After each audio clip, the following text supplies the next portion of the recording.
How's it going, everyone? Welcome back to my channel. This is Mike. I opened up a package today from oldies.com.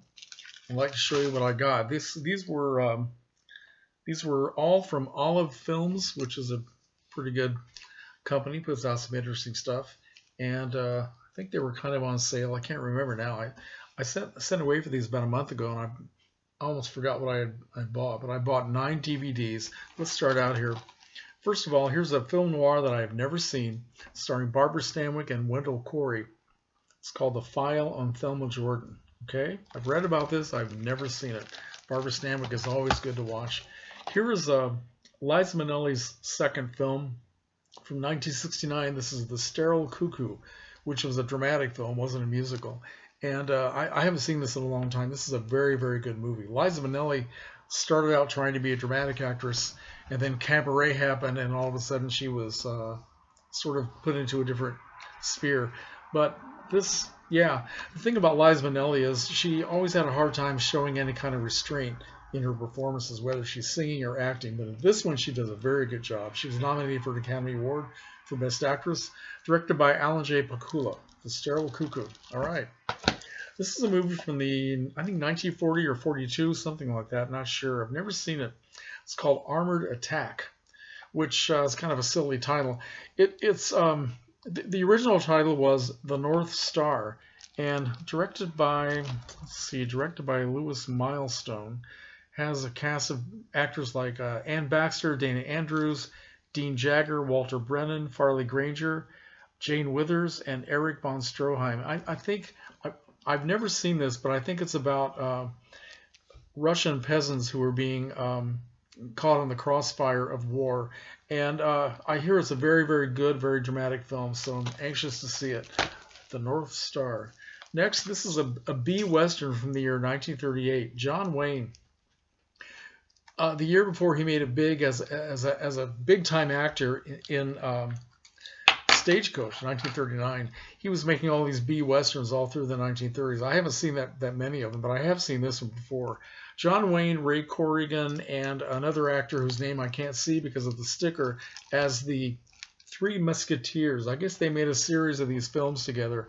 And my reason for buying this is because this is the very last film performance of an actress named Louise Brooks, who was very important in silent films up until about the end of the silent era, and then she fell out of favor with Hollywood.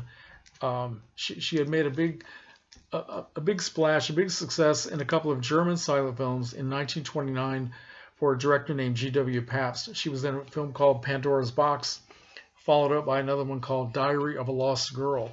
And then she went to Europe the following year. Again, she went to France and made a sound film. Her first sound film was called Pre-Debutée, although her voice was not used because she didn't speak French. But anyway, when she came back to Hollywood, she had managed to piss off all the wrong people. She was a very headstrong young lady. And when she came back to Hollywood, she could only get very small parts in very minor films. And left Hollywood around 1931 and tried to make it as a dancer, and then tried to make a comeback in Hollywood films in the late 1930s. All she could get were small parts in low-budget westerns. So after she did this film in 1938, she called it quits. So that's my reason for having this, is because I'm kind of trying to be sort of a Louise Brooks completist, although not that many of her films are actually available. But so that'll be fun to see that again. This is a film from the 1980s, I believe, called The Believers, starring Martin Sheen, Robert Loggia, and Helen Shaver. I haven't seen this in a long time. A very interesting film about an occult religion called Santeria, which is kind of a bizarre, well, it's a combination of African tribal beliefs that were brought over to the New World and Catholicism. And Martin Sheen plays a guy who gets involved with these people who are after his young son because they want him to sort of become a human sacrifice. Can't remember all the details, but it has a lot of great imagery, and it's a very cool film, very creepy. Okay. Next up, this is another film noir that I have never seen. Charlton Heston and let's see, Charlton Heston, Elizabeth Scott, Vivica Lindfors, Dean Jagger, Dark City. Not to be confused with the very famous science fiction movie from the 1980s, Dark City. Never seen this. Charlton Heston, I think he was just starting out as an actor. It was about 1950, I believe. Elizabeth Scott, of course, is one of the um, most enduring heroines of film noir. So that would be great to see that. This is a film I've never seen also. This is Where Love Has Gone from 1964, big time soap opera starring Susan Hayward, Betty Davis, Michael Connors, and Joey Heatherton. I hear this is just a real soapy type soap opera. And I guess, according to Betty Davis, she and Susan Hayward did not get along at all. So that'll be kind of interesting to see the on-screen tension. Betty Davis plays Susan Hayward's mother, and Susan Hayward plays Joey Heatherton's mother. So anyway, Where Love Has Gone. All right. This is a film from, I think, 1948. It's called Ramrod, starring Joel McCrea and Veronica Lake. There's Miss Peekaboo Bang there on the front. The second film these two made together, I guess they made Sullivan's Travels in 1941, and Joel McCrea had made a very famous comment afterward, that life is too short to make another movie with Veronica Lake. I guess they did not get along for some reason, but anyway, 7 years later they made this together. So I've never seen it. Be fun. See how they get along in that movie. And finally, this is a movie from 1970, and another one I missed back when I was a very young guy, and cinema was changing from the old Hollywood to some of these late 60s, early 70s films that had a lot to do with the youth culture and criticizing American culture and society.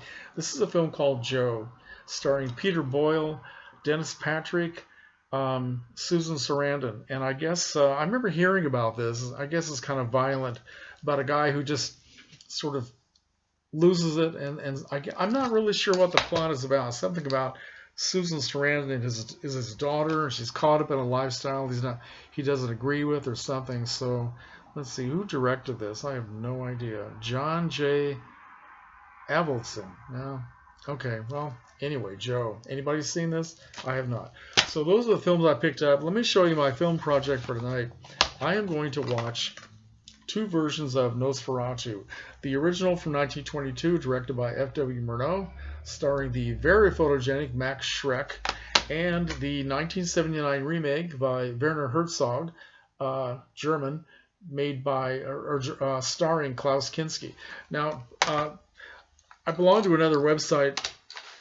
Well, we have a Facebook group and we have a YouTube channel. It's called Grumpy Old Gentleman on Film.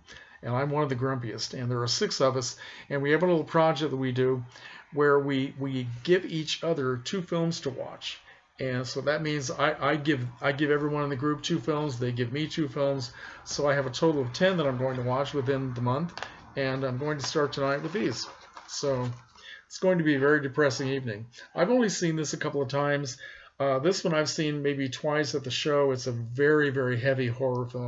Not exactly one of those horror movies that are fun to watch. So anyway, that'll be interesting. So let me know what you think about the films that I showed tonight, and comments are always welcome. Take care.